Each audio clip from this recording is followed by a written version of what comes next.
Bonsoir mes amis. Ce soir, je veux vous partager une petite parole de la Bible au sujet de la fin des temps, au sujet de la fin du monde.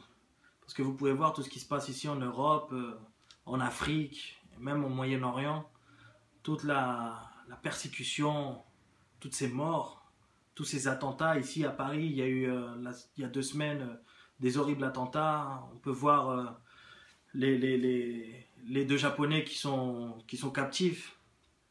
Et toutes ces choses-là. Alors, Jésus a parlé de la fin du monde. Et justement, on va voir cela dans Matthieu, chapitre 24, verset 1.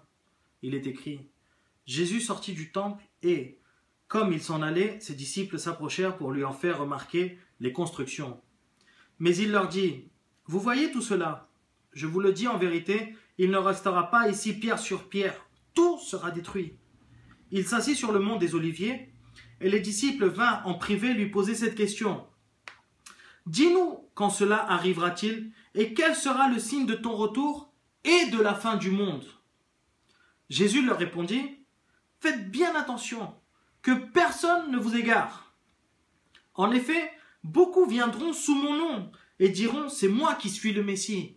Aujourd'hui, on peut voir beaucoup de faux prophètes qui se sont levés en disant que c'était les envoyés de Dieu, les messagers de Dieu, qu'ils avaient un autre évangile, une autre parole, qui est la parole de Dieu. Mais Jésus il a bien dit: faites attention, ne vous faites pas égarer, parce qu'il y en aura beaucoup qui vont se lever à dire: c'est moi qui suis l'envoyé de Dieu. Mais c'est pas vrai, c'est du mensonge. Et ils tromperont beaucoup de gens. Vous entendrez parler de guerre et de menaces de guerre. Ne vous laissez pas effrayer, car il faut que toutes ces choses arrivent. Cependant, ce ne sera pas encore la fin. Une nation se dressera contre une nation et un royaume contre un royaume. Et il y aura en divers endroits des famines, des pestes et des tremblements de terre. Et tout cela sera comme le commencement des douleurs. Il est écrit qu'il y aura des guerres et des rumeurs de guerre. Des nations vont se lever contre des nations. Il y aura des tueries, il y aura des massacres. Mais c'est que le commencement des douleurs. Alors on vous livrera à la persécution et l'on vous fera mourir. Vous serez détestés de toutes les nations à cause de mon nom. On peut voir aujourd'hui, c'est rien que ce week-end, il y a eu plus d'une trentaine d'églises qui ont été brûlées au Nigeria. On a pu voir beaucoup de massacres en Irak, en Iran, de toutes ces personnes qui ont cru en Jésus-Christ et qui sont persécutées, qui sont tuées, qui sont torturées en Inde, vraiment partout dans le monde. Aux Philippines, on peut voir beaucoup de gens qui meurent à cause du nom de Jésus-Christ. Mais Jésus l'avait déjà dit, beaucoup trébucheront alors et ils se trahiront, se détesteront les uns les autres. Beaucoup de prétendus prophètes surgiront et ils tromperont beaucoup de gens.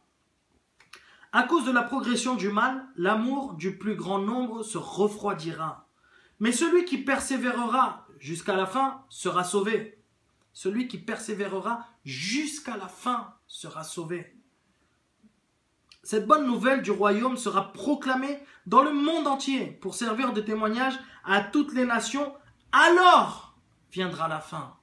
Il faut que cette bonne nouvelle du royaume, et c'est quoi cette bonne nouvelle? C'est que Jésus-Christ est venu pour te donner à toi, pour te sauver, pour te donner la vie éternelle à toi et à moi, qu'il a donné sa vie, il a versé son sang pour que toi et moi nous puissions avoir une réconciliation avec Dieu.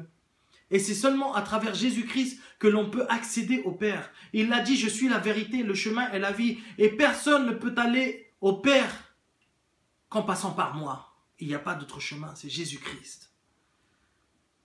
Il a dit: c'est pourquoi, lorsque vous verrez l'abomination dévastatrice dont a parlé le prophète Daniel, établie dans le lieu saint, que celui qui le lit fasse attention, alors que ceux qui seront en Judée s'enfuient dans les montagnes, que celui qui sera sur le toit ne descende pas pour prendre ce qui est dans sa maison, et que celui qui sera dans les champs ne retourne pas en arrière pour prendre son manteau. Malheur aux femmes qui seront enceintes et celles qui allaiteront durant ces jours-là. Priez pour que votre fuite n'arrive pas en hiver, ni un jour de sabbat, un jour de repos, car alors la détresse sera si grande qu'il n'y en a pas eu de pareil depuis le commencement du monde jusqu'à présent. Et qu'il n'y en aura jamais plus. Et si ces jours n'étant pas abrégés, personne ne sera sauvé, mais à cause de ceux qui ont été choisis, ces jours seront abrégés. Si quelqu'un vous dit alors, le Messie est ici, ou il est là, ne le croyez pas, car de prétendus Messies et de prétendus prophètes surgiront.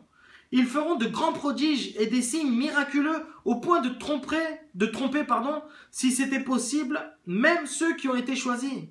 Voilà, je vous l'ai annoncé d'avance. Si donc on vous dit, le voici, il est dans le désert, n'y allez pas. Ou le voilà, il est dans un lieu secret, ne le croyez pas. En effet, tout comme l'éclair part de l'est et apparaît jusqu'à l'ouest, ainsi sera le retour du Fils de l'homme, c'est-à-dire le retour de Jésus-Christ. Là où sera le cadavre, là se rassemblera les vautours. Aussitôt, après ces jours de détresse, le soleil s'obscurcira, la lune ne donnera plus sa lumière, les étoiles tomberont du ciel et les puissances célestes seront ébranlées. Alors le signe du Fils de l'homme apparaîtra dans le ciel. Tous les peuples de la terre se lamenteront et ils verront le Fils de l'homme venir sur les nuées du ciel avec beaucoup de puissance et de gloire.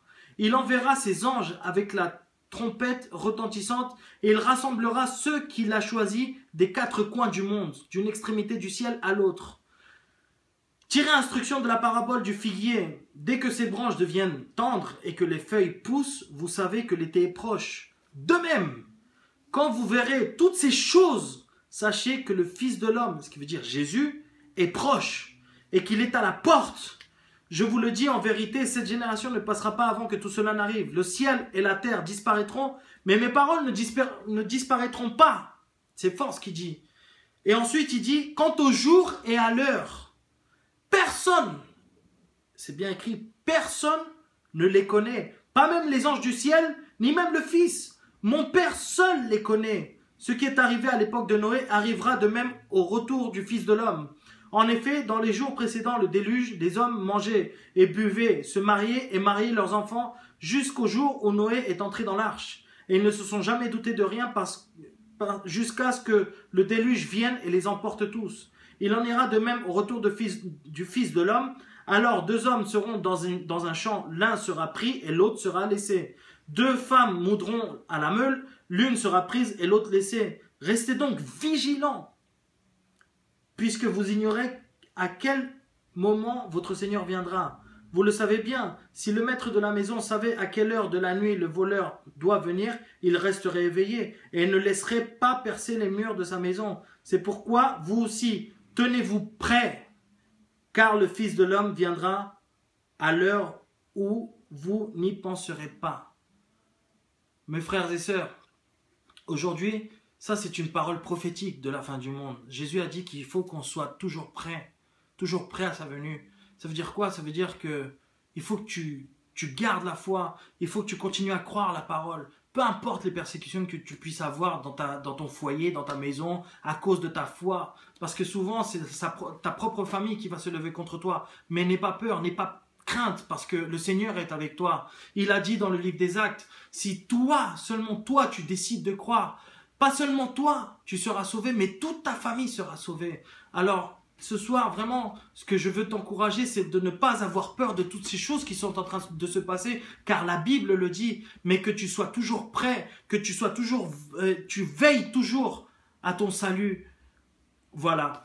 Je te souhaite une excellente soirée, que le Seigneur te bénisse, te garde, te donne la sagesse et la prudence. Allez, salut, que Dieu te bénisse. Ciao.